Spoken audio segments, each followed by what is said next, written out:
중국이 발칵 뒤집혔습니다. CCTV 군사 채널 생방송에서 캄보디아 대령이 폭탄 발언을 했습니다. 23명이 죽었습니다. 중국 무기를 믿었기 때문입니다. 127만 시청자가 지켜보는 가운데 터져나온 한마디에 중국 전역이 패닉에 빠졌습니다. 그런데 진짜 충격은 그 다음이었습니다. 100km를 날아가 5m 오차로 명중하는 한국 폭탄. 그 앞에서 중국 무기는 속수무책이었습니다. 9일간의 전쟁이 증명한 충격적인 진실. 그 전말을 지금 공개합니다. 시작하기 전 구독과 좋아요, 그리고 대한민국 화이팅 댓글로 한국을 응원해주세요. 베이징 차오양구의 한 스튜디오. 화면 속 빨간불이 켜졌습니다. 생방송 시작을 알리는 신호였죠. 시청자 여러분, 안녕하십니까? CCTV 군사 채널의 리웨이입니다. 중국 관영 방송 CCTV의 간판 군사 전문 앵커 리웨이가 카메라를 향해 인사했습니다. 시청률 1위, 중국 군사 프로그램계의 황제라 불리는 남자였죠. 그의 프로그램은 늘 중국 무기의 우수성을 알리는 내용으로 가득했습니다. 오늘은 정말 특별한 손님을 모셨습니다. 리웨이가 옆자리를 가리켰습니다. 거기엔 군복을 입은 중년 남성이 앉아 있었어요. 검게 그을린 피부, 깊게 패인 눈과 주름. 하지만 눈빛만은 형형하게 빛나고 있었습니다. 캄보디아 육군 제3보병사단 부사단장 소티아 대령님이십니다. 실시간 시청자 수가 급격히 올라갔습니다. 12만, 23만, 38만. 순식간에 47만 명을 돌파했어요. 댓글창이 미친 듯이 올라가기 시작했습니다. 캄보디아 장군이 왜 여기? 태국이랑 싸운 그 나라? 중국, 무기 덕분에 버틴 거 아님? 리웨이가 부드럽게 웃으며 질문을 시작했습니다. 대령님, 먼저 중국 시청자들에게 인사 부탁드립니다. 저는 천천히 고개를 들었습니다. 카메라 렌즈가 제 얼굴을 비추고 있었어요. 그 뒤에 847만 구독자, 지금 이 순간 47만 명의 시청자가 있었죠. 안녕하십니까? 저는 또박또박 중국어로 말했습니다. 2년간의 중국 국방대학 유학이 헛되지 않았어요. 발음은 완벽했습니다. 저는 25년간 군인이었습니다. 리웨이가 고개를 끄덕였습니다. 예상된 대답이라는 표정이었죠. 그중 23명의 부하를 9일 만에 잃었습니다. 순간 스튜디오 안의 공기가 얼어붙었습니다. 리웨이의 미소가 굳어졌어요. 그는 분명 이런 대답을 예상하지 못했을 겁니다. 댓글창이 잠시 멈췄습니다. 그리고 다시 폭발했어요. 뭐라고? 23명이 죽었다고? 전쟁에서 그 정도면 선방한 거 아님? 리웨이가 당황한 기색을 감추며 물었습니다. 그 책임이 누구에게 있다고 생각하십니까? 저는 카메라를 똑바로 바라봤습니다. 47만 개의 눈이 저를 보고 있었어요. 하지만 두렵지 않았습니다. 이미 두려울 건 다 겪었으니까요. 중국입니다. 그 순간 댓글창이 완전히 미쳐 돌아갔습니다. 뭐, 저 새끼 뭐라는 거야. 우리가 무기 팔아줬는데 배은망덕한 놈. 방송 끊어. 리웨이의 얼굴이 새하얗게 질렸습니다. 그는 급히 손짓을 했어요. 아마 PD에게 방송을 끊으라는 신호였을 겁니다. 하지만 저는 멈추지 않았습니다. 정확히 말씀드리겠습니다. 중국 무기를 믿었기 때문에 제 부하들이 죽었습니다. 시청자 수가 더 올라갔습니다. 52만, 58만, 63만. 사람들이 몰려들고 있었어요. 아마 다른 플랫폼에서 캄보디아 장군 생방송 폭로라는 소식이 퍼지고 있었겠죠. 리웨이가 억지로 웃음을 지었습니다. 대령님, 잠시만요. 아무래도 오해가 있으신 것 같은데. 오해가 아닙니다. 저는 단호하게 말했습니다. 3주 전 일을 말씀드리겠습니다. 그러면 여러분도 이해하실 겁니다. 댓글창의 속도가 조금 느려졌습니다. 욕설 대신 물음표가 늘어났어요. 무슨 일이 있었는데? 일단 들어보자. 3주 전이면 태국이랑 전쟁할 때잖아. 리웨이는 선택의 기로에 섰습니다. 방송을 끊을 것인가, 계속할 것인가. 하지만 63만 시청자라는 숫자가 그를 붙잡았어요. 이건 CCTV 군사 채널 역사상 최고 동시 시청자 수였으니까요. 좋습니다. 대령님. 리웨이가 마지못해 고개를 끄덕였습니다. 말씀해 주시죠. 저는 눈을 감았습니다. 3주 전의 기억이 떠올랐어요. 자신감에 가득 찼던 그날, 모든 것이 완벽해 보였던 그 순간. 3주 전으로 돌아가겠습니다. 이 이야기의 시작은 사실 3주 전이 아닙니다. 훨씬 더 오래전, 제가 중국 국방대학에서 유학하던 시절로 거슬러 올라가야 해요. 15년 전 베이징 국방대학. 저는 캄보디아 육군에서 선발된 유학생이었습니다.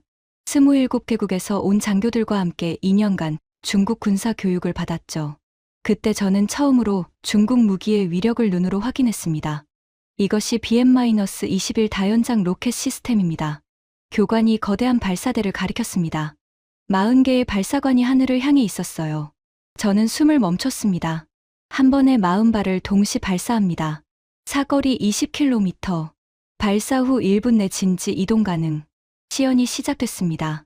굉음과 함께 로켓들이 하늘로 솟구쳤어요. 땅이 흔들렸습니다. 귀가 멍해졌죠. 그리고 20km 떨어진 표적 지역에서 폭발의 불꽃이 피어올랐습니다. 와, 저도 모르게 감탄이 나왔습니다. 옆에 있던 파키스탄 장교가 고개를 끄덕였어요. 대단하지 않나? 중국 무기는 정말 믿을만해. 저는 그 말에 깊이 동의했습니다. 그날 이후로 저는 중국 무기의 신봉자가 됐어요. 유학을 마치고 캄보디아로 돌아왔을 때 저는 확신에 차 있었습니다. 중국 무기가 있으면 우리나라를 지킬 수 있다고요. 그리고 그 확신은 점점 더 굳어졌습니다. 캄보디아 정부는 2018년부터 2023년까지 1억 1,700만 달러 어치의 중국 무기를 도입했어요. 우리 육군 장비의 90% 이상이 중국제였죠. BM-21 다연장 로켓, 방공 시스템, 장갑차, 심지어 군복까지.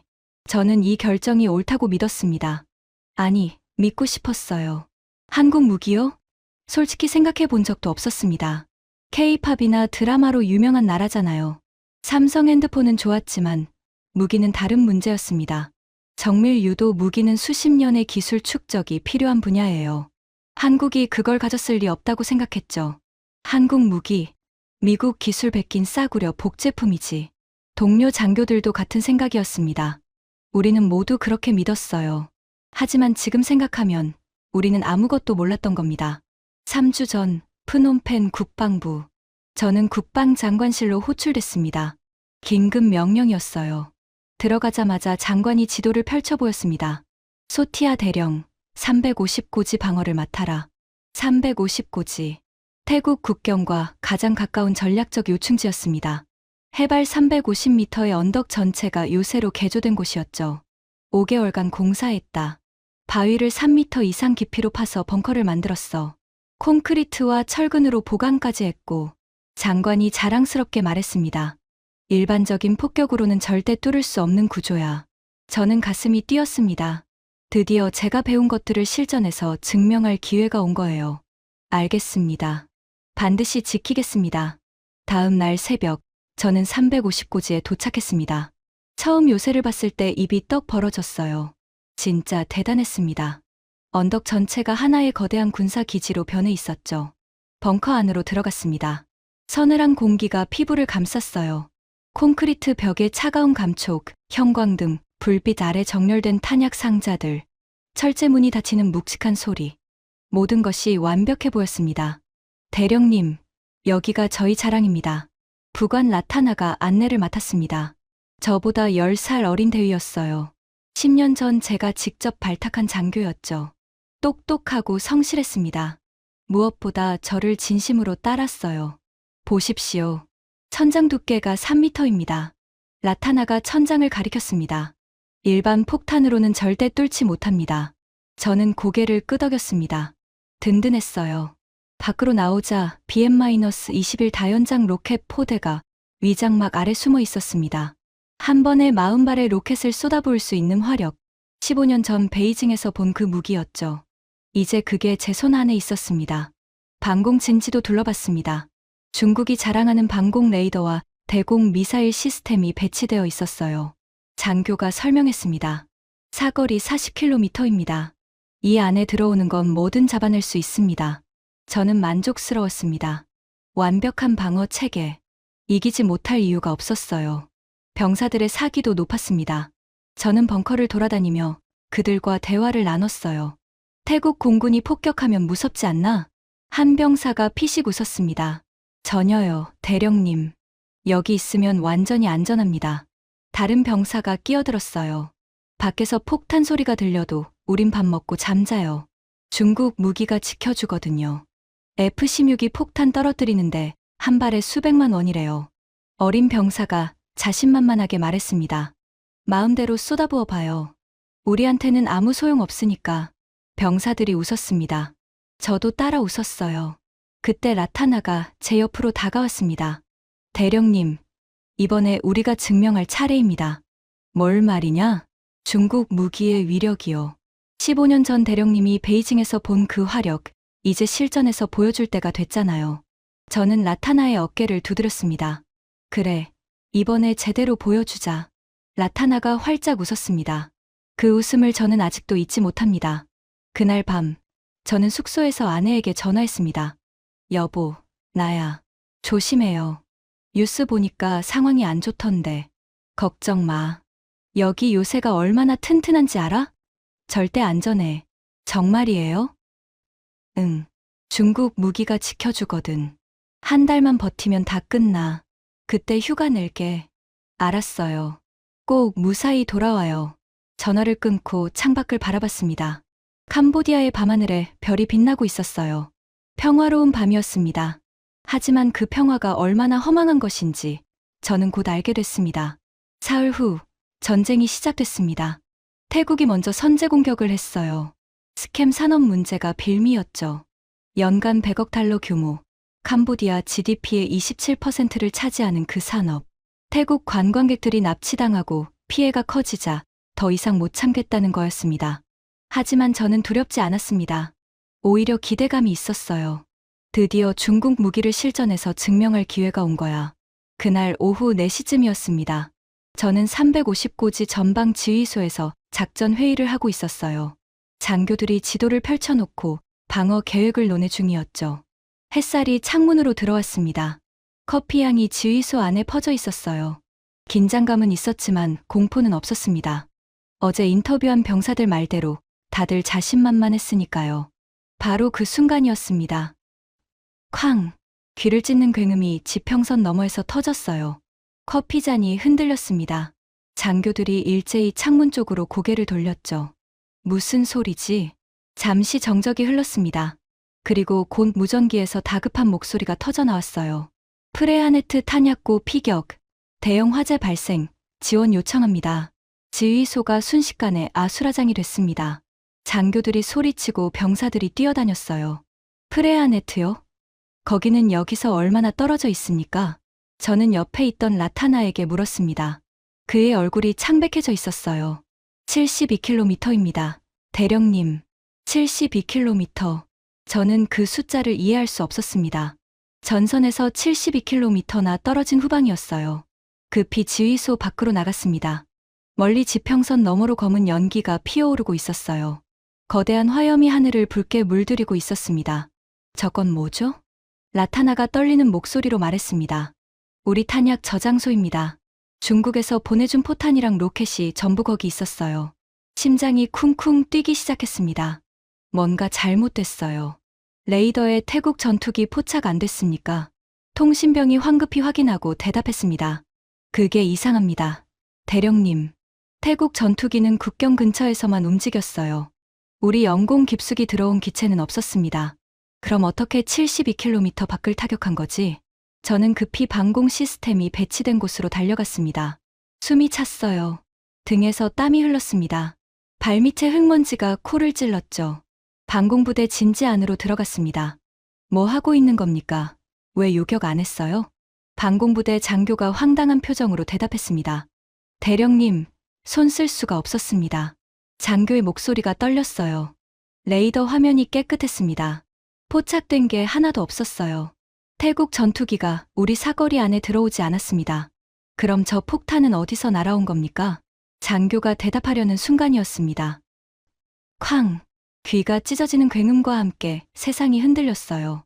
저는 바닥에 내동댕이 쳐졌습니다. 흙먼지가 눈과 입으로 들어왔어요. 아무것도 안 보였습니다.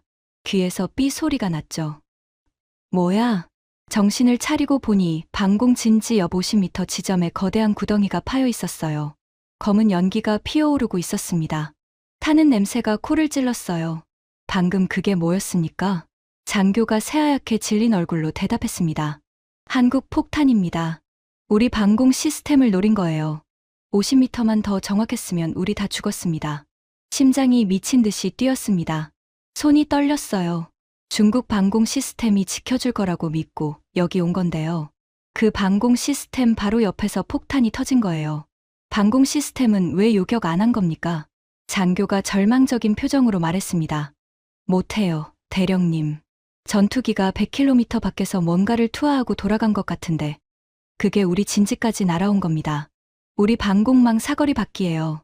손 쓸 수가 없었습니다. 100km를 날아오는 폭탄이요? 저는 믿을 수 없었습니다. 그런 폭탄이 있다고요? 그리고 그 폭탄이 방금 제 옆 50m에 떨어진 거예요. 중국 무기를 믿고 여기 왔는데 하마터면 죽을 뻔했습니다. 지휘소로 돌아오니 더 많은 보고가 쏟아지고 있었습니다. BM-21 로켓 진지 피격, 포병 진지 파괴, 후방 도로 차단, 전부 전선에서 수십 힨 떨어진 곳들이었어요. 태국 전투기가 그 거리까지 들어오지도 않았는데 어떻게 이게 가능한 거죠? 저는 급히 노트북을 꺼내 태국 뉴스를 검색했습니다. 그리고 충격적인 기사를 발견했어요. 태국 공군, 한국산 KGB 실전 투입 성공, 72km 거리에서 정밀 타격, KGB. 그 이름이 눈에 들어왔습니다. 한국산 유도폭탄. 저는 급히 스펙을 찾아봤어요. 최대 사거리 100km 이상. 원형공산 오차 5m에서 13m. 손이 떨리기 시작했습니다. 100km라고요? JDAM은 28km인데요. 매버릭도 28km인데요. 한국 폭탄이 그 3배가 넘는 거리를 날아간다고요? 그리고 오차가 5m, 72km를 날아가서 5m 안에 떨어진다고요? 베이징에서 텐진까지 절반도 넘는 거리를 폭탄이 스스로 날아가서 목표물을 정확히 때리는 겁니다. 저는 화면을 멍하니 바라봤습니다. 머릿속이 하얘졌어요. 대령님. 라타나가 조심스럽게 다가왔습니다. 괜찮으십니까? 저는 대답하지 못했습니다. 방금 제 옆 50m에 떨어진 폭탄이 계속 떠올랐어요. 만약 그게 50m만 더 정확했다면 저는 지금 여기 없었을 겁니다. 창밖으로 해가 지고 있었습니다. 검은 연기가 석양을 가리고 있었어요. 아름답던 하늘이 지옥처럼 변해 있었죠. 그날 밤, 저는 잠을 이룰 수 없었습니다. 탄약고가 불타는 영상을 계속 되돌려봤어요. 중국이 공수해준 포탄들이 연쇄 폭발하는 장면. 하늘로 치솟는 화염. 그리고 아무것도 하지 못한 우리 방공망. 아니야. 한 번의 성공은 우연일 수 있어. 저는 스스로를 다독였습니다. 실전에서 지속적으로 작동하는지 봐야 해. 한 번 운이 좋았던 걸 수도 있잖아. 하지만 가슴 한구석에서 불안감이 자라나고 있었습니다. 어제 촬영한 영상이 떠올랐어요. 카메라 앞에서 웃던 그 병사들. 마음대로 쏟아부어 봐요. 우리한테는 아무 소용 없으니까. 그 말이 갑자기 허망하게 느껴졌습니다. 저는 창밖을 바라봤습니다. 멀리서 화염이 아직도 타오르고 있었어요. 그날 밤, 저는 처음으로 두려움을 느꼈습니다. 하지만 그건 시작에 불과했습니다. 진짜 지옥은 다음 날부터 시작됐으니까요. 다음 날 새벽, 저는 한숨도 못 자고 지휘소로 향했습니다. 눈이 충혈되어 있었어요. 머리가 지끈거렸죠. 하지만 잠을 잘 수 없었습니다. 72km 밖에서 날아온 폭탄이 계속 머릿속을 맴돌았으니까요. 대령님, 밤새 분석했습니다. 라타나가 서류를 들고 다가왔습니다. 그의 눈도 충혈되어 있었어요. 밤새 함께 고민한 게 분명했죠. 뭘 알아냈나? 한국 폭탄 정체를 확인했습니다. KGB라고 합니다. 라타나가 노트북 화면을 보여줬습니다. 한국어와 영어가 섞인 자료였어요.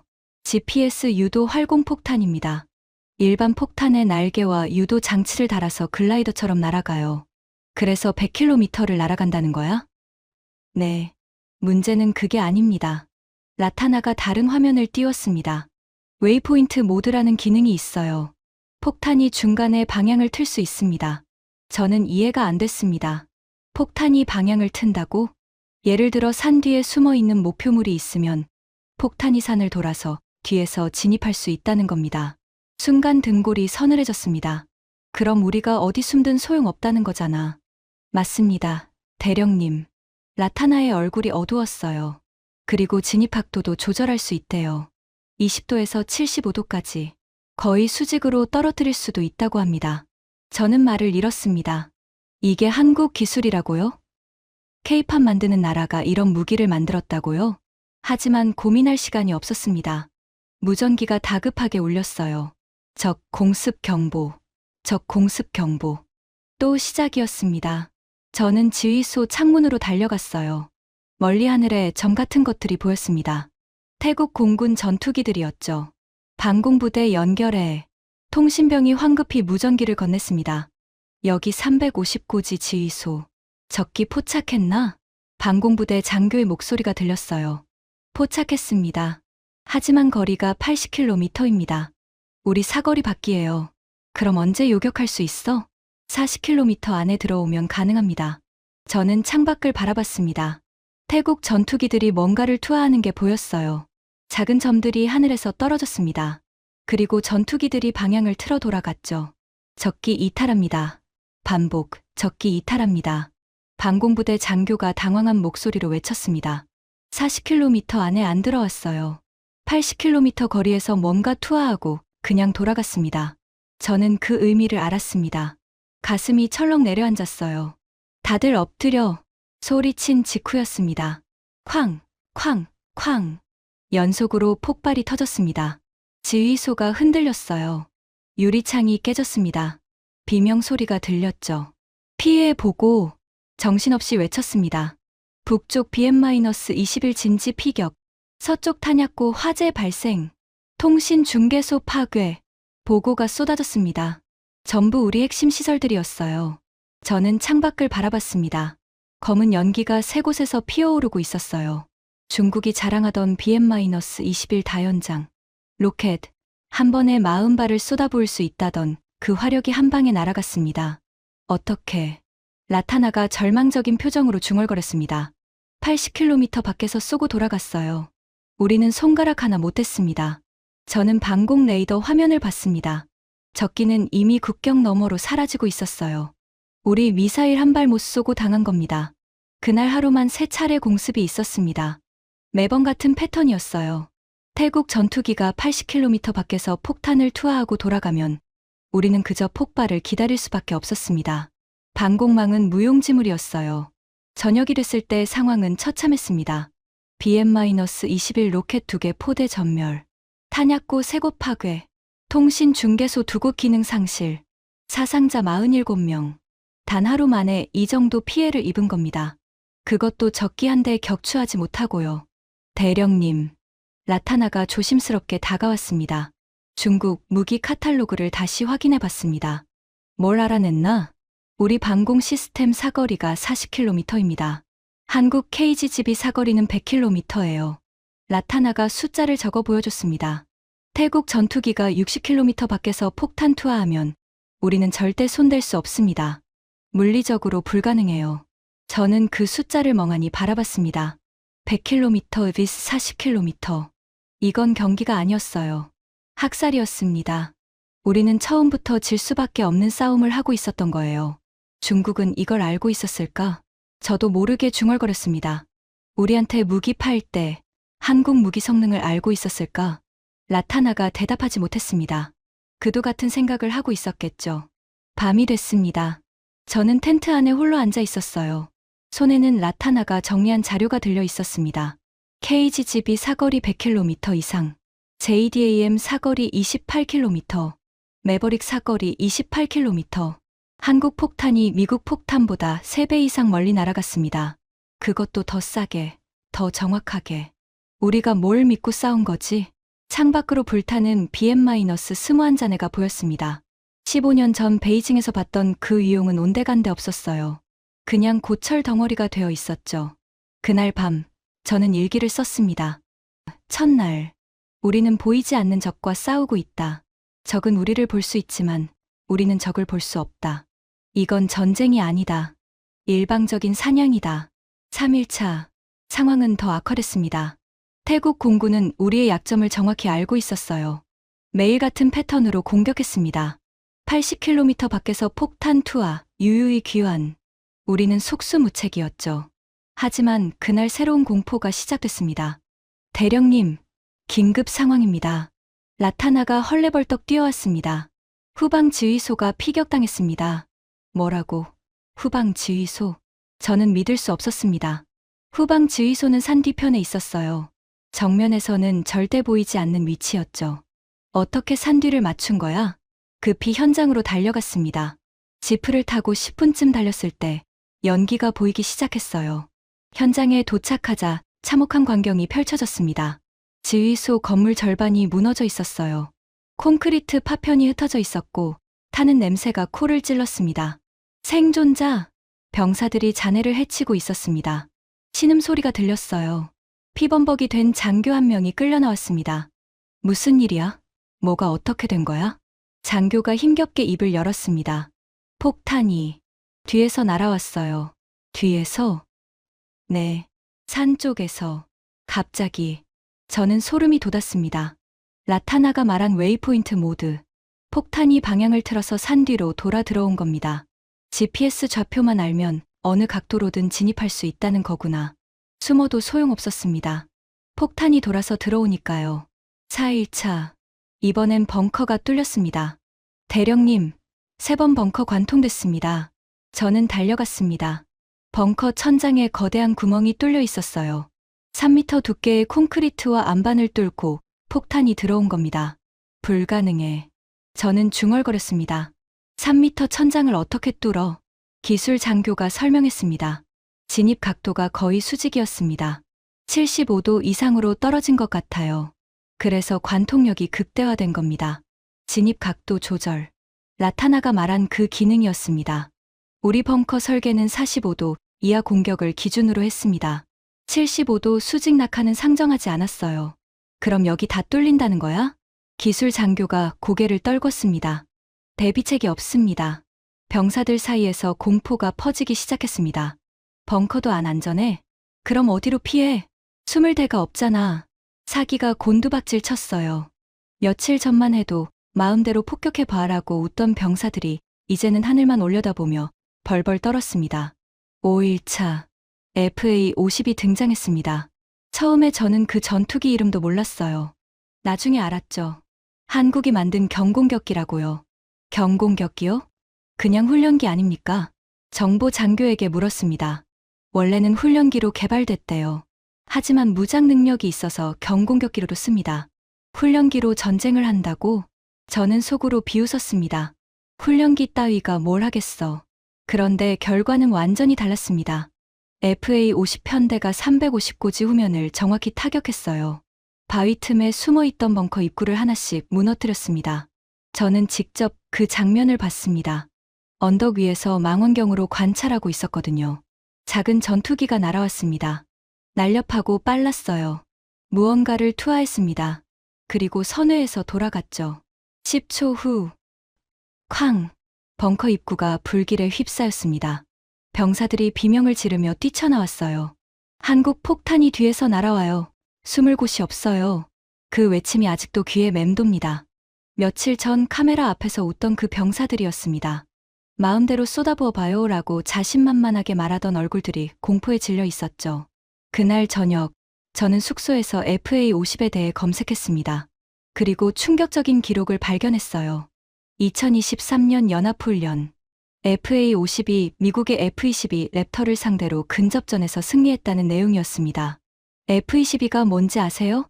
대당 가격 3천억 원이 넘는 세계 최강의 스텔스 전투기입니다. 그런 괴물을 한국 경공격기가 이겼어요. 중국 매체도 이걸 보도했더군요. 표현이 이랬습니다. 5세대 전투기 옆에 화살 꽂아놓은 것과 같다. 그런데 그 화살이 이겼다. 저는 화면을 멍하니 바라봤습니다. 한국이 언제 이렇게 된 거지? 삼성과 현대의 그 한국이요? 이제는 KGGB와 FA-50의 한국이었습니다. 6일차 아침, 저는 라타나를 불렀습니다. 정찰이 필요해. 적의 공격 패턴을 파악해야 했습니다. 매일 당하기만 할 순 없었어요. 제가 가겠습니다. 라타나가 즉시 대답했습니다. 안 돼. 너무 위험해. 대령님, 저밖에 없습니다. 다른 장교들은 경험이 부족해요. 라타나가 웃으며 말했습니다. 10년 동안 대령님 옆에서 안 죽었잖아요. 그 말에 저는 웃을 수 없었습니다. 불안한 예감이 들었어요. 라타나. 네, 대령님. 조심해라. 꼭 살아서 돌아와. 라타나가 거수경례를 했습니다. 대령님, 걱정 마세요. 제가 돌아오면 같이 술 한잔 합시다. 이 전쟁 끝나면 프놈펜에서 맛있는 거 사주세요. 그래, 약속이다. 저는 라타나의 어깨를 꽉 잡았습니다. 그가 돌아서서 걸어갔어요. 작은 체구가 점점 멀어졌습니다. 그게 마지막이었습니다. 30분 후, 무전기에서 비명이 터졌습니다. 적 공습, 적 공습, 정찰조 위치 피격. 심장이 멈추는 것 같았습니다. 라타나, 라타나 응답해. 무전기를 붙잡고 소리쳤습니다. 하지만 돌아오는 건 잡음뿐이었어요. 다들 따라와. 저는 지프에 올라탔습니다. 미친 듯이 달렸어요. 10분쯤 지났을 때 연기가 보였습니다. 현장에 도착했습니다. 크레이터, 직경 10m쯤 되는 거대한 구덩이가 파여 있었어요. 주변에 잔해가 흩어져 있었습니다. 군복 파편, 장비 조각, 그리고 라타나. 저는 무릎을 꿇었습니다. 그의 인식표가 땅에 떨어져 있었어요. 피가 묻어 있었습니다. 저는 그것을 집어들었습니다. 손이 떨렸어요. 대령님. 옆에 있던 병사가 말했습니다. KGB입니다. 100km 밖에서 날아왔어요. 정찰조가 이동하는 걸 위성이나 드론으로 포착한 것 같습니다. 저는 하늘을 올려다봤습니다. 맑고 푸른 하늘. 어딘가에서 우리를 지켜보고 있었겠죠. 그리고 그 정보가 한국 폭탄에 입력됐을 겁니다. 100km를 날아와서 5m 오차로 정확히 라타나와 정찰조 5명 전원이 전사했습니다. 저는 한참 동안 그 자리에 앉아 있었습니다. 눈물이 나오지 않았어요. 너무 충격이 커서 울 수도 없었습니다. 대령님, 철수해야 합니다. 위험합니다. 병사의 목소리가 멀게 들렸어요. 라타나의 인식표를 주머니에 넣었습니다. 차가운 금속의 감촉이 느껴졌어요. 이건 그의 아내에게 전해줘야 했습니다. 임신 7개월인 그의 아내에게. 지휘소로 돌아왔습니다. 밤이 됐어요. 저는 홀로 앉아 있었습니다. 라타나의 인식표를 손에 쥐고요. 10년이었습니다. 제가 대위일 때 소위로 들어온 친구였어요. 처음엔 실수도 많고 어설펐습니다. 하지만 성실했어요. 노력했고 성장했죠. 어느새 제 오른팔이 됐습니다. 대령님, 이번에 우리가 증명할 차례입니다. 그가 했던 말이 떠올랐습니다. 증명했네. 우리의 패배를 증명했어. 저는 처음으로 울었습니다. 소리 없이 눈물이 흘렀어요. 주먹으로 바닥을 쳤습니다. 왜 우리가 이렇게 당해야 하는 거야? 답은 없었습니다. 텅 빈 텐트 안에서 저희 울음소리만 울렸어요. 그날 밤, 저는 일기를 썼습니다. 6일차. 라타나가 죽었다. 10년을 함께한 동생 같은 친구. 100km 밖에서 날아온 한국 폭탄에 나는 아무것도 하지 못했다. 중국 무기는 그를 지켜주지 못했다. 아니, 중국 무기가 그를 죽인 거다. 그 무기를 믿고 여기 왔으니까. 7일차. 저는 프놈펜에 연락했습니다. 국방부에 연결해 주십시오. 긴급입니다. 통신이 연결됐어요. 국방장관 보좌관의 목소리가 들렸습니다. 소티아 대령, 상황 보고받고 있습니다. 힘드시겠습니다. 보좌관님, 중국에 지원 요청했습니까? 잠시 침묵이 흘렀습니다. 했습니다. 그래서요? 중국 외교부가 성명을 냈습니다. 뭐라고 했습니까? 보좌관의 목소리가 낮아졌어요. 평화적 해결을 촉구한다. 그게 전부입니다. 저는 귀를 의심했습니다. 그게 전부요? 추가 무기 지원은요? 군사 고문단은요? 없습니다. 1억 달러가 넘는 무기를 샀습니다. 중국이 우리 뒤에 있다고 했잖아요. 저도 모르게 소리를 질렀습니다. 대령님, 진정하십시오. 보좌관이 한숨을 쉬었어요. 저도 방금 알았습니다. 중국 대사관에서 비공식적으로 전해온 말이 있습니다. 뭐라고 했습니까? 더 개입하면 중국 무기의 국제적 평판이 손상될 수 있다고 했답니다. 저는 할 말을 잃었습니다. 그게 무슨 소리입니까? 한국 무기에 일방적으로 당하는 모습이 전 세계에 중계되고 있잖아요. 여기서 추가 지원해봤자 또 부서지면 중국 무기 시장이 끝난답니다. 그래서 우릴 버린다는 겁니까? 대답이 없었습니다. 그 침묵이 대답이었어요. 저는 무전기를 던졌습니다. 벽에 부딪혀 산산조각 났어요. 버렸어. 진짜 버렸어. 중국은 우리를 버렸습니다. 돈 받을 때는 우리가 뒤에 있다고 해놓고 정작 필요할 때는 모른 척한 겁니다. 자기네 무기 평판이 더 중요하니까요. 그날 저녁 병사들에게 소식이 퍼졌습니다. 중국이 지원 안 해준대요. 진짜요? 우리 무기 다 중국제인데? 버렸대요. 우리를 버렸어요. 사기가 완전히 바닥을 쳤습니다. 한 병사가 저에게 다가왔어요. 눈이 충혈되어 있었습니다. 며칠째 제대로 못 잔 게 분명했죠. 대령님. 목소리가 떨렸어요. 저희 이제 어떻게 합니까? 중국도 안 도와주고 무기는 안 통하고. 저는 대답하지 못했습니다. 뭐라고 해야 할지 몰랐어요. 우리가 뭘 믿고 싸운 겁니까? 병사의 눈에서 눈물이 흘렀습니다. 전우들이 죽었어요. 라타나 대위님도 돌아가셨고요. 근데 중국은 성명 하나로 끝이래요. 저는 그 병사를 안았습니다. 어린 친구였어요. 22살. 제 아들뻘이었죠. 미안하다. 그 말밖에 할 수 없었습니다. 정말 미안하다. 그날 밤, 저는 라타나의 인식표를 꺼내봤습니다. 피가 마른 자국이 남아 있었어요. 라타나야. 저는 중얼거렸습니다. 내가 옳았어. 중국 무기로는 안 되는 거였어. 처음부터 창밖으로 불타는 요새가 보였습니다. 5개월간 공사한 난공불락의 요새. 이제는 폐허가 되어가고 있었죠. 중국이 우리를 지켜줄 거라고 믿었습니다. 1억 달러가 넘는 무기를 샀으니까요. 하지만 현실은 달랐어요. 중국은 우리를 무기 판매 대상으로만 본 겁니다. 동맹이 아니라 고객으로요. 그리고 고객이 곤란해지자 손절한 거죠. 그때 깨달았습니다. 무기를 파는 것과 함께 싸우는 것은 완전히 다른 문제라는 거요. 9일차 새벽, 국방부에서 연락이 왔습니다. 소티아 대령, 휴전 협상이 시작됩니다. 저는 놀랍지 않았어요. 오히려 안도했습니다. 철수 명령입니까? 네. 350고지 방어는 종료됩니다. 병력을 후방으로 이동시키세요. 전화를 끊고 창밖을 바라봤습니다. 해가 뜨고 있었어요. 9일 만에 처음으로 평화로운 아침이었습니다. 철수 명령을 내렸습니다. 전 병력 후방 이동, 장비 챙길 것만 챙기고 출발. 병사들이 움직이기 시작했어요.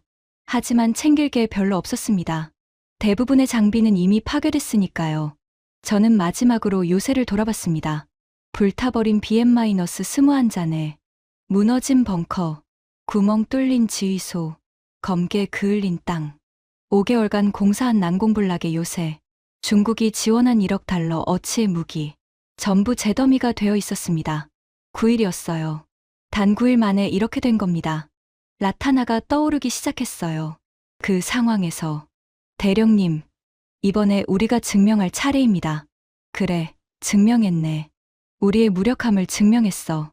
저는 라타나가 전사한 장소로 갔습니다. 크레이터는 아직 그대로였어요. 주변에 꽃이 놓여 있었습니다. 병사들이 가져다 놓은 것 같았죠. 무릎을 꿇었습니다. 라타나야, 미안하다. 눈물이 흘렀어요. 내가 너를 죽인 거야. 중국 무기를 믿은 내가. 바람이 불었습니다. 마치 라타나가 대답하는 것 같았어요. 대령님, 당신 잘못 아닙니다. 아니야. 내 잘못이야. 눈을 감고 있었으니까. 한참을 그 자리에 앉아 있었습니다. 그리고 결심했어요. 진실을 말해야겠다고. 중국이 우릴 어떻게 이용했는지, 중국 무기가 얼마나 허접한지, 한국 무기가 실제로 어떤 성능인지 세상에 알려야 합니다. 라타나를 위해서, 죽은 23명의 부하들을 위해서. 프놈펜으로 돌아가는 길, 지프 창밖으로 평화로운 풍경이 펼쳐졌습니다. 논밭, 야자수, 평범한 마을. 전쟁이 있었다는 게 믿기지 않았어요. 하지만 제 주머니엔 라타나의 인식표가 있었습니다. 피 묻은 금속. 그게 현실이었죠. 프놈펜에 도착했습니다. 먼저 라타나의 집에 갔어요. 아내가 문을 열었습니다. 배가 많이 불러 있었어요. 8개월 차. 그녀는 제 얼굴을 보고 모든 것을 알았습니다. 아무 말도 하지 않았어요. 그냥 무너졌죠. 저는 인식표를 건넸습니다. 라타나는 용감했습니다. 끝까지. 그녀가 인식표를 붙잡고 울었습니다. 저도 울었어요. 한참을 그렇게 있었습니다. 나오면서 결심이 더 굳어졌습니다. 진실을 말해야 해. 반드시. 그리고 2주 후 CCTV 군사 채널에서 인터뷰 요청이 왔습니다. 캄보디아 전쟁 현장 경험담을 들려주세요. 중국 무기의 활약상을 중국 시청자들에게 알리고 싶습니다. 저는 웃었습니다.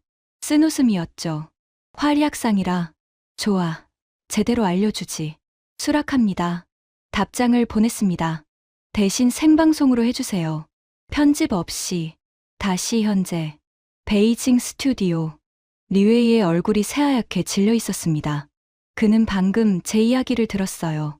3주간의 지옥을, 23명의 죽음을, 중국의 배신을. 실시간 시청자 수가 127만 명을 돌파했습니다. 중국 전역에서 사람들이 몰려들고 있었어요. 댓글창은 두 부류로 나뉘어 있었습니다. 거짓말이야. 중국 무기가 그렇게 약할 리 없어. 조작이다. 캄보디아 놈이 돈 받고 하는 소리야. 하지만 다른 목소리도 있었어요. 근데 캄보디아가 진짜 9일 만에 휴전 요청한 건 사실이잖아. 우리 무기가 그렇게 좋으면 왜 진 거야? 일단 끝까지 들어보자. 리웨이가 입을 열었습니다. 목소리가 떨리고 있었어요. 대령님, 잠시만요. 중국 무기가 문제라는 건 조금 과장이 아닐까요? 어떤 전쟁이든 변수가 있잖아요. 저는 고개를 저었습니다. 과장이 아닙니다. 숫자로 말씀드리겠습니다. 저는 준비한 자료를 꺼냈습니다. 태블릿 화면을 카메라에 보여줬어요. 한국 KGGB 사거리 100km 이상, 중국 방공 시스템 사거리 40km. 숫자가 화면에 떴습니다. 댓글 속도가 느려졌어요. 사람들이 집중하기 시작한 거죠. 태국 전투기는 60km에서 80km 밖에서 폭탄을 투하하고 돌아갔습니다. 우리 방공망 사거리 밖이에요. 리웨이가 반박하려 했습니다. 하지만 방공 시스템은 원래 근접 방어용으로 40km면 충분하다고 하셨죠? 저는 그의 말을 잘랐습니다. 중국 판매 담당자가 그렇게 말했습니다. 어떤 전투기도 40km 안에 들어와야 폭격할 수 있다고요. 그런데 한국 폭탄은 100km를 날아옵니다. 스튜디오가 조용해졌습니다. 100km vs 40km. 이건 게임이 안 됩니다. 우리는 처음부터 질 수밖에 없는 싸움을 한 겁니다. 댓글창이 다시 움직이기 시작했어요. 100km. 진짜야? JDAM도 28km인데 한국이 100km? 말도 안 돼. 저는 계속했습니다. 그리고 정확도. 한국 KGGB의 오차 범위는 5m에서 13m입니다. 5m요? 리웨이가 되물었습니다. 네. 72km를 날아가서 5m 안에 떨어집니다. 우리 탄약고 정중앙이었어요. 숫자의 힘은 대단했습니다. 추상적인 이야기가 아니라 구체적인 데이터. 127만 시청자가 그 숫자를 보고 있었어요. 비교해 드릴까요? 저는 다음 화면을 띄웠습니다. 중국 BM-21 다연장 로켓. 사거리 20km. 오차 범위 수백 미터. 수백 미터요? 네. 어디로 떨어질지 아무도 몰라요. 그냥 대충 그 방향으로 쏟아붓는 겁니다. 저는 두 숫자를 나란히 보여줬습니다. KGGB 100km, 오차 5m. BM-21 20km, 오차 수백 m. 저격 소총과 산탄총의 차이입니다. 우리는 산탄총으로 저격수와 싸운 겁니다. 댓글창이 폭발했습니다. 크크크크 저격 소총 vs 산탄총. 이건 좀 충격인데.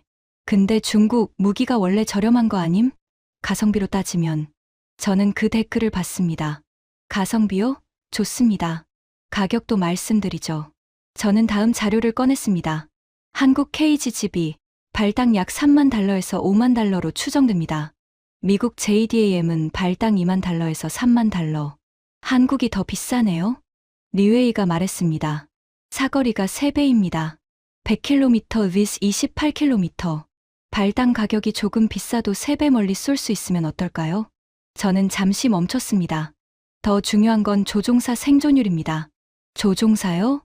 미국 JDAM 쓰려면 28km까지 접근해야 해요. 적 방공망 안으로 들어가야 한다는 뜻이죠. 조종사 목숨을 걸어야 합니다. 저는 손가락을 세웠습니다. 이번 전쟁에서 태국 전투기 피격 대수가 몇 대인지 아십니까? 몇 대입니까? 0대입니다. 스튜디오가 다시 조용해졌어요. 조종사 피해도 0명. 100km 밖에서 폭탄만 던지고 돌아왔으니까요. 우리 방공망이 손 쓸 수가 없었습니다. 댓글창이 술렁였습니다. 0대. 진짜? 그럼 일방적으로 막기만 한 거네. 이건 전쟁이 아니라 학살이잖아. 리웨이가 마지막 반격을 시도했습니다. 대령님, 하지만 한국 무기가 실전에서 검증된 건 이번이 처음 아닙니까? 우연히 잘 맞은 걸 수도. 우연이요? 저는 피식 웃었습니다.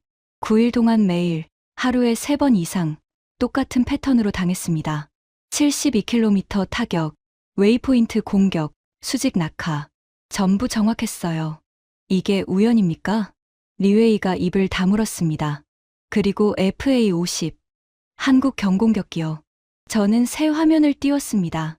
2023년 미국과 연합훈련에서 F-22 랩터를 상대로 근접전 승리 기록이 있습니다. F-22요? 세계 최강 스텔스기를? 네. 중국 매체도 보도했어요. 5세대 전투기 옆에 화살 꽂아 놓은 것과 같다. 그런데 그 화살이 이겼다. 이렇게요. 댓글창이 또 폭발했습니다. 이건 우리 매체가 보도한 거 맞음 크크크. F-22 이긴 거 실화냐? 한국 무기 이 정도였어?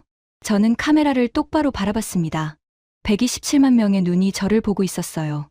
시청자 여러분, 목소리에 힘을 줬습니다. 저는 25년간 군인이었습니다. 15년 전 베이징에서 중국 무기를 배웠고 진심으로 믿었습니다. 중국 무기가 최고라고요. 잠시 멈췄습니다. 제가 틀렸습니다. 댓글창이 멈췄어요. 127만 명이 숨을 죽이고 있었습니다. 현장에서 직접 본 진실은 완전히 반대였습니다. 한국 무기가 중국 무기를 압도했어요. 그것도 일방적으로. 리웨이의 얼굴이 굳어 있었습니다. 그는 더 이상 반박하지 못했어요. 그리고 가장 분노스러운 건 저는 주머니에서 라타나의 인식표를 꺼냈습니다. 카메라에 비췄어요. 이겁니다. 그게 뭡니까? 제 부관의 인식표입니다. 10년을 함께한 동생 같은 친구였어요. 100km 밖에서 날아온 한국 폭탄에 죽었습니다. 목소리가 떨렸습니다. 하지만 멈추지 않았어요. 그의 아내는 임신 8개월입니다. 아이는 아버지 얼굴도 못 보고 태어날 겁니다. 눈물이 흘렀습니다. 닿지 않았어요. 23명이 죽었습니다. 중국 무기를 믿었기 때문에, 중국이 우리 뒤에 있다고 했기 때문에. 저는 인식표를 꽉 쥐었습니다. 하지만 중국은 우릴 버렸습니다. 무기 평판이 더 중요하니까요. 우리 병사들 목숨보다. 댓글창이 완전히 달라졌습니다. 할 말이 없다. 이건 진짜 문제 아닌가. 우리가 몰랐던 거네. 중국, 무기 다시 생각해야 할 듯. 리웨이가 입을 열었습니다. 목소리가 작았어요. 대령님, 저희도 몰랐습니다. 알았으면 달라졌을까요? 저는 쓴웃음을 지었습니다. 아마 아니겠죠. 하지만 이제는 아셔야 합니다. 진실을요. 저는 마지막으로 카메라를 바라봤습니다. 한국이 언제 이렇게 됐는지 모르겠습니다. K-팝과 드라마의 나라라고만 생각했어요. 하지만 이제는 KGB와 FA-50의 나라입니다. 숨을 깊이 들이쉬었습니다. 세계 최고 수준의 정밀 유도 무기를 만드는 방산 강국. 그게 지금의 한국입니다. 저는 그걸 인정하는데 9일이 걸렸습니다. 23명의 목숨이 필요했고요. 라타나의 인식표를 다시 주머니에 넣었습니다. 여러분은 제 실수를 반복하지 마십시오. 생방송이 끝났습니다. 방송이 끝난 직후 중국 인터넷이 폭발했습니다. 웨이보 실시간 검색어 1위 캄보디아 대령 폭로, 2위 KGB 한국 폭탄, 3위 중국 무기 실체. 댓글과 게시글이 쏟아졌어요. 방금 생방송 본 사람, 충격인데 중국 무기가 저 정도였어? 100km vs 40km는 진짜 답 없다. 우리 돈 주고 저런 거 산 거야? 물론 반발도 있었습니다. 조작이다. 캄보디아가 돈 받고 하는 소리. 한국 무기가 그렇게 좋으면 왜 세계 1위 아님? 매국노 리웨이 방송 폐쇄해라. 하지만 분위기가 달랐어요. 예전 같으면 애국 댓글이 압도적이었을 겁니다. 이번엔 달랐죠. 진지하게 토론하는 사람들이 많았어요. 근데 9일 만에 휴전 요청한 건 사실이잖아. 숫자는 거짓말 안 해. 100km vs 40km. 우리도 무기 수출 많이 하는데 이러면 안 되지 않냐? 그날 저녁 중국 관영 매체들이 기사를 냈습니다. 캄보디아 패전, 복합적 요인 작용. 한국 무기 성능 과대평가 경계해야. 정부 차원에서 진화에 나선 거죠. 하지만 이미 늦었습니다. 127만 명이 생방송을 봤고 그 영상이 모든 플랫폼에 퍼지고 있었으니까요. 일주일 후, 더 충격적인 반응이 나왔습니다. 일본에서요. 일본 요미우리 신문이 사설을 실었습니다. 태국 캄보디아 전쟁이 증명한 것, 한국 방산의 실전 능력. 내용이 인상적이었어요. 한국 무기가 카탈로그 성능이 아닌 실전에서 검증됐다. 100km 정밀 타격, 0% 아군 피해. 이는 미국 무기와 비교해도 뒤지지 않는 수준이다. 일본 매체가 한국을 칭찬하는 기사를 쓴 겁니다. 이건 정말 보기 드문 일이었어요. 일본 네티즌들의 반응도 뜨거웠습니다. 실전 경험한 무기는 신뢰도가 높아지네요. 100km 밖에서 5m 오차라니 경이로운 수준입니다. 성능 강력하고 서비스 충실한데 가격까지 저렴하다니 아시아 무기 수출 대국이 된 게 당연하네요. 경쟁국인 일본마저 인정한 겁니다. 동남아시아에서도 지각 변동이 일어났습니다. 필리핀이 FA-50 블록 20을 12대 추가 주문했어요. 이번 전쟁을 보고 결정한 거죠. 인도네시아와 말레이시아가 한국 무기 도입을 적극 검토하기 시작했습니다. 반대로 중국 무기를 사려던 나라들이 망설이기 시작했어요. 캄보디아에서 무슨 일이 있었는지 다들 알아. 중국 무기 사면 우리도 저렇게 되는 거 아니야? 한 달 후, 저는 프놈펜의 집에 있었습니다. 창밖으로 평화로운 거리가 보였어요. 전쟁이 끝난 지 한 달. 일상이 돌아오고 있었죠. 하지만 제 일상은 달라졌습니다. 생방송 이후 저는 캄보디아에서 유명인이 됐어요. 영웅이라고 부르는 사람도 있었고, 배신자라고 욕하는 사람도 있었습니다. 군에서는 조용히 전역을 권고했어요. 중국과의 관계 때문이었죠. 저는 받아들였습니다. 25년간의 군 생활이 끝났어요. 후회는 없었습니다. 그날 저녁, 라타나의 아내에게서 연락이 왔습니다. 대령님, 아기가 태어났어요. 축하합니다. 건강하게 태어났나요? 네, 아들이에요. 잠시 침묵이 흘렀습니다. 이름을 뭘로 지을까 고민했는데요.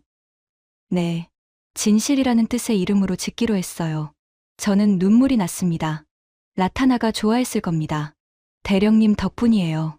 남편이 왜 죽었는지 세상이 알게 됐잖아요. 전화를 끊고 창밖을 바라봤습니다. 해가 지고 있었어요. 붉은 노을이 하늘을 물들이고 있었죠. 라타나의 인식표를 꺼냈습니다. 이제는 피가 마른 자국도 희미해졌어요. 라타나야. 저는 중얼거렸습니다. 내 아들이 태어났어. 건강한 사내아이야. 바람이 불었습니다. 내가 못 본 세상을 그 아이가 살아갈 거야. 더 나은 세상을. 인식표를 가슴에 품었습니다. 태국 캄보디아 전쟁은 단순한 국경 분쟁이 아니었습니다. 한국 무기와 중국 무기가 실전에서 맞붙은 첫 번째 사례였어요. 그리고 결과는 너무나 명확했죠. 한국의 완승이었습니다. 72km를 날아가 5m 오차로 목표물을 맞추는 폭탄. 그 안에 수많은 한국인들의 땀과 노력이 담겨 있을 거예요. 얼마나 많은 엔지니어들이 밤을 새웠을까요? 수백 번의 시험 발사, GPS 유도 시스템 설계, 활공 날개 공기역학 계산. 저는 그런 노력을 몰랐습니다. K-팝 국가라고만 생각했어요. 한국은 더 이상 K-팝과 드라마의 나라만이 아닙니다. KGB와 FA-50의 나라. 세계 최고 수준의 정밀 유도 무기를 만드는 방산 강국. 저는 그걸 인정하는데 23명의 목숨이 필요했습니다. 9일간의 지옥을 겪어야 했고요. 하지만 이제는 압니다. 대한민국의 저력. 이건 전장에서 증명된 사실입니다. 지금까지 캄보디아 대령 소티아가 350고지에서 경험한 충격적인 이야기였습니다. 대한민국의 기술력이 자랑스러우셨다면 이 이야기를 널리 공유해주세요. 묵묵히 밤을 새운 엔지니어들의 노력이 전장에서 빛을 발했습니다. 구독과 좋아요도 부탁드립니다. 지금까지 터칭 스토리였습니다. 감사합니다.